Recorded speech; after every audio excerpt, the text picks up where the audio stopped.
Okay, so taking a look at the Design and Communication Graphics Section A short questions for the 2019 higher level paper. The first question here, A1, the image shows a multi-story building in Chicago. The front structure is comprised of a series of glass panels.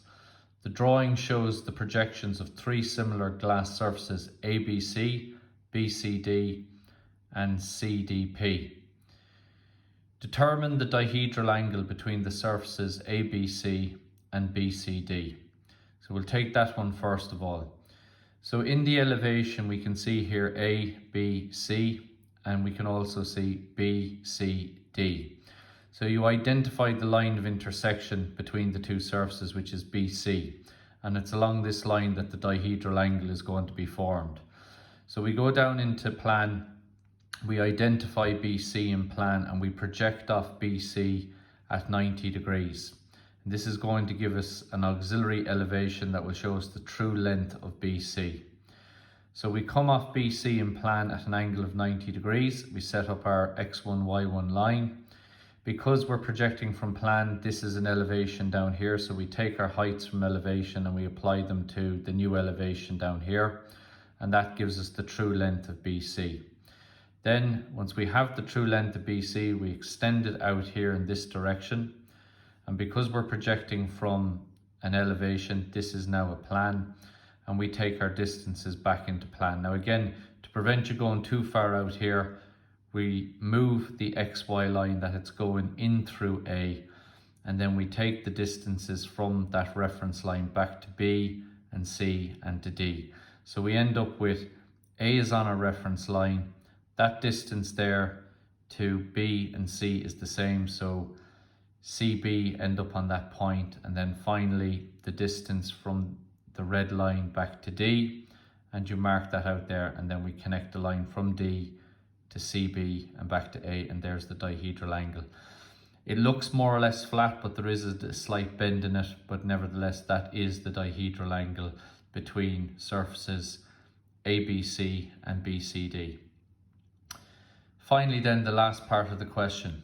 Draw the elevation and plan of a horizontal line on surface CDP, which shall pass through the point P. Determine and indicate in degrees the inclination of this line to the vertical plane.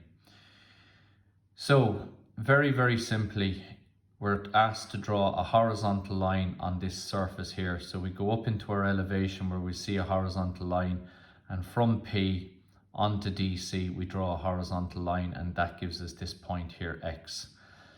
We drop that line down into plan because we have X there in elevation on DC. So we drop X onto DC in plan, and then draw a line from P through X in plan.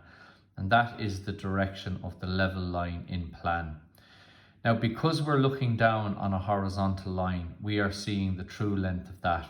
So if we continue that line all the way in until it reaches the XY line, the XY line in plan, as we look down in plan, the XY line is an edge view of the vertical plane. So the angle that is formed here between this horizontal line originating at P and the XY line, that is the true angle between the level line and the vertical plane. Measure that with your protractor and write down in degrees what it is. So a very simple and straightforward question there. Dihedral angle, first part of it, again, no problems there. In no way trying to catch it out. You either know the method of attaining the dihedral angle or you don't. And then again, this one here just requires a little bit of thinking, but very, very straightforward. Draw a horizontal line from P onto DC. Get that line then in plan and continue it on to hit the XY line to get the true angle between that line and the vertical plane. Moving on to A2. The image below shows the AOL building in Dublin. The curve is a hyperbola. The drawing on the right shows the axis A1. So A to A1 is the axis of the hyperbola. The directrix D1, this line here is the directrix D to D1. the focus F, which is here, and the line of eccentricity, which is this line here, the eccentricity line. Of a similar hyperbola, a number of points on the curve are also given. Locate the vertex, 5 additional points on the curve, and draw the top portion of the hyperbola. Now, a lot of information is given here to help you through this. They show that we have this line originating at the focus, and it comes up here and it's divided up into even measurements. Now these lines then are brought onto the line of eccentricity, and where they intersect the line of eccentricity, they're brought down as vertical lines. Now in order to get the points on the curve, and 2 points are already given, that point there is swung down into this location here. Now what is the center of each of those curves? The focus is the center of each of those curves. So how we get the additional points on the hyperbola, and you can see there we have all the points in here, is that you put the point of your compass on F, and we open it up to here, and we swing down an arc to locate the point on that line. And we swing this one to get the point here. Now we're into the ones that we have to do ourselves. So you can see here's this line coming across there, and then it's dropped down. With the point of your compass here on F opened up to here, you swing an arc onto that line. And the same here with the rest one. Point of the compass on F, this line brought onto the line of eccentricity, dropped down and swung into position, and likewise with this one here. Now P is a point on the curve. Where this line that originates at the focus intersects with the line of eccentricity here, that will always give you a point on the curve. So P is going to be a point on the curve. Then after that we have to get these points here. So again, just drop down, bring a line across, drop it down, and then with the point of your compass on the focus, rotate that in to get your point. And we want to get a point in here because it's too big a distance to get into the vertex. So just come down another suitable distance, bring a line horizontally across the line of eccentricity, drop it down, point of the compass here on F, and rotate that into position. Now how we get the vertex, which is where the curve crosses the axis, and this applies to all conics, whether it's a hyperbola, a parabola, or an ellipse, is from F at 45 degrees to the central axis. We draw this line up here at 45 degrees until it intersects the line of eccentricity. Once it intersects the line of eccentricity, we drop that down, and that gives us our vertex where the curve crosses the axis. So that's how we obtain all the points. So it said there a minimum of 5 points. 5 additional points on the curve. So we have 1, 2, 3, 4, and 5, and 6. So we have more than enough points there. So once you have all these points obtained, very, very neatly and accurately draw a curve going through all of those points. So once we've established all the points, we sketch a curve going in through all of them there like that, and that then is the hyperbola. Now the second part of the question says, draw a circle which should be tangential to the directrix and also tangential to the hyperbola at the point P. So we want to draw a circle that's going to be a tangent to the directrix, this line DD1, and it's also going to be a tangent to the hyperbola at P. Now P is on the line of eccentricity, and we also want it tangential to this line here. So if we look here, we have an angle.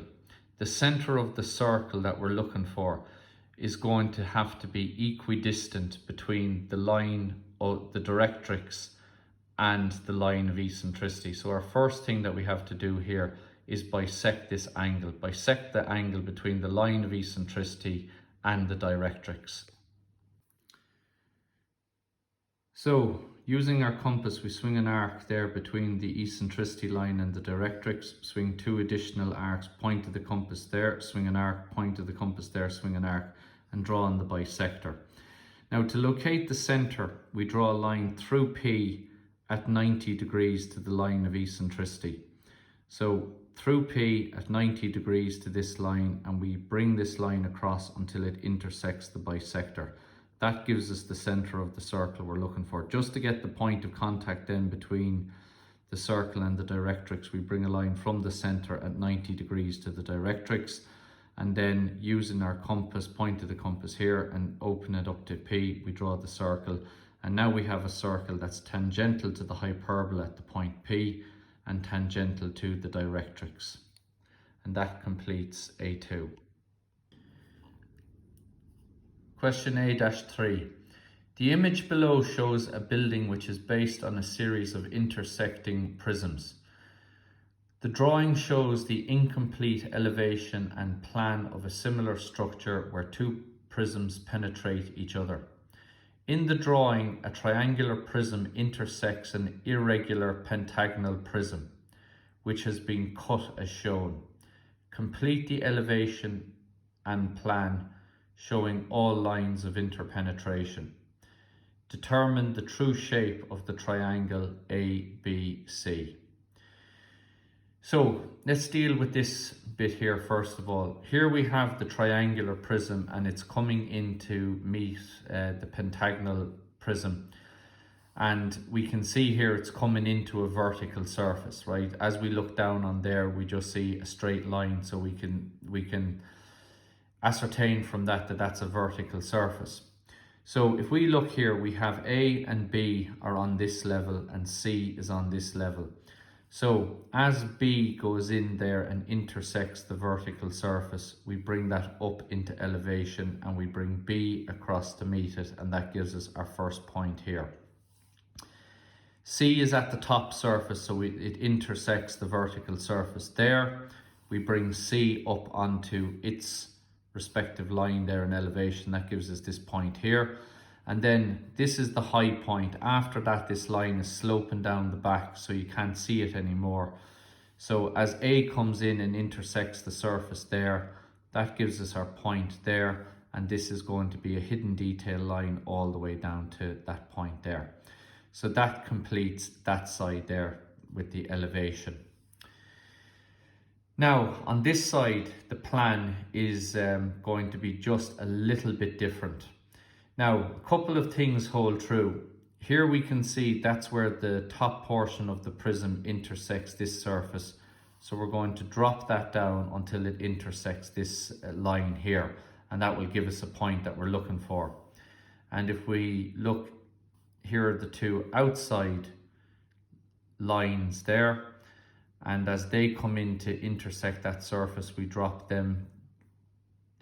this point down, and that will give us those 2 points. The problem comes with trying to find out where these points are here. There are 2 points here on this bend in the surface, and how do we find them? And we will talk about that in a moment. So coming back to this, we drop down the top portion here on that projection line, and we bring the top then in to meet it, and that gives us this point here. And we drop down this point here, which is the bottom, and as that intersects these bottom lines coming in from here, that gives us those 2 points. Now, we know we have 2 additional points here, but if we bring down that point from the elevation, it's in line with this line, so it is not going to give us a definite point of intersection.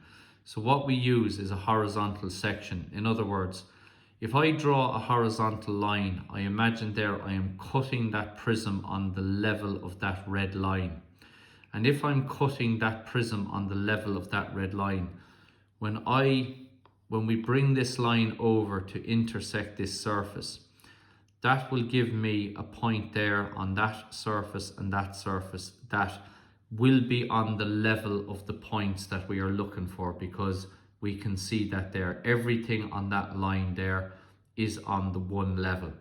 So once we have these 2 points here, we then bring those points across, and where they intersect the line, then that gives us the points we're looking for. And we draw a line from here to that point and then down to here. And then on the other side, we draw a line from here to these points and back up there. Now, because we have a corner there going underneath that, there will be a hidden detail line from that point to that point. So that then completes the lines of interpenetration where one prism intersects the other. For the second part of the question, determine the true shape of the triangle ABC. There's two ways we can go about this. First method is to actually project off ABC in plan at an angle of 90 degrees. So at 90 degrees to the surface, bring B and C and A in this direction. Establish your baseline there, which becomes the height that A and B are going to be on. So we draw a line across there at an angle of 90 degrees and A and B are on that. And then we take the height from the line AB up to C and we mark that there. And that then gives us the true shape of the surface ABC. So projecting off that surface at an angle of 90 degrees, establishing your baseline and then taking the height of C and marking it up there, that's one method of determining the true shape. Alternatively, we can use a rebatment, which we imagine A as a hinging point. So you put the point of your compass there on A and you rotate C onto this line here and you rotate B onto this line here. The very same as opening a gate, but now when you open up this surface, the surface ABC is meeting your line of vision at an angle of 90 degrees because we've now rotated ACB onto this line here. Then we project up into elevation. A and B are on that line, so that gives us that one. And then we bring C across to meet at that point there. And there's the true shape of ABC in elevation. So there are two ways there of determining the true shape of ABC. Projecting off the surface at an angle of 90 degrees will give you the true shape, or rebatting the surface around here and projecting it up into elevation is another way of getting the true shape. So that completes A3. The final question, A-4. The drawing on the right shows the plan and partially completed perspective drawing of the ended portion of a GAA pitch. The goal posts are also shown. The position of two vanishing points are given in the perspective drawing. Complete the perspective drawing of the given end portion of the pitch. Okay, so it looks quite complicated with the number of lines coming down, but how we deal with this is all of these lines here converge on the spectator. So perspective drawing is all about how an individual looks and sees something in reality. So when you talk about a perspective drawing, you always have a spectator, someone who is looking at it, and all these lines converge onto the spectator. So if we talk about getting these lines on the pitch, first of all, we are given this corner here. And because this line is a parallel line to this line, all parallel lines converge on the same vanishing point. So every line moving in this direction, all of those lines there will converge on VP2, and all the lines going in the opposite direction will converge on VP1. Now, if we line up our set square there with VP2 and through that corner and extend out that line, we want to get the position of all these lines here. So once you've extended on that line, then what we do is we bring in that corner into the spectator, but where it hits the picture plane, you stop it. Bring this corner here into the spectator and this corner here into the spectator. Where these lines intersect the picture plane, they are brought down at 90 degrees to the picture plane. So all of those lines there are coming off the picture plane at 90 degrees. And that gives us where the pitch ends. It gives us this point here, which will be this line running across the pitch. Now, because this line is moving in that direction, once we have that point located, we can then line up our set square with VP1 and that point there and extend that line across the pitch. And likewise then, as this line comes in here, and we bring that down, we can extend that line, lining it up with VP1, extend this line across the pitch. Now we're looking for these two lines here. So again, if we bring that point in towards our spectator, and where it hits the picture plane, we drop that down, that will give us that point there that we know on that line, and then that line is running back to VP2. So once you have that point found, you line up your set square with that point in VP2 and extend that line back to VP2.